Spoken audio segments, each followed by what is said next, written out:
Come ti chiami? Mattia. Mattia, bene. Allora Mattia, salta. Qui salta, salta ma non succede niente. Sì. Vuol dire? Ecco, salta più forte, salta più forte. Più forte, ecco, così. Così. Così. Così. Bene, adesso salta piano. Piano, piano, piano. Salta piano. Piano, piano, ecco. Non succede niente. Allora, possiamo abbassare un po' la soglia, che adesso abbiamo messo a 1-2 in esadecimale. Proviamo ad andare più in basso per agevolare il nostro Mattia. Ecco, mettiamola a 6 per esempio. Salta!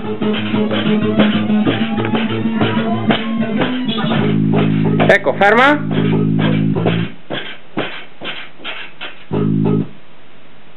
Salta.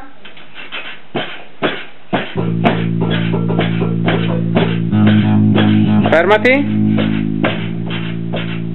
Fermo, fermo, fermo. Fermo! No. Ma come no?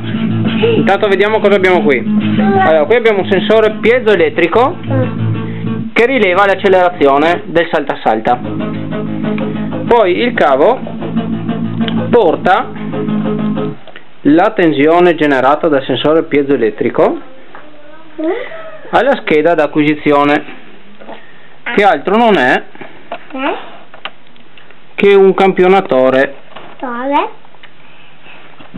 analogico digitale con il quale potremo anche campionare musica.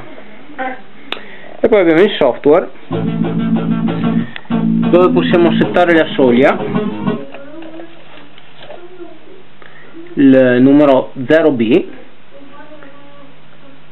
e tale soglia permette di far scattare la musica o meno.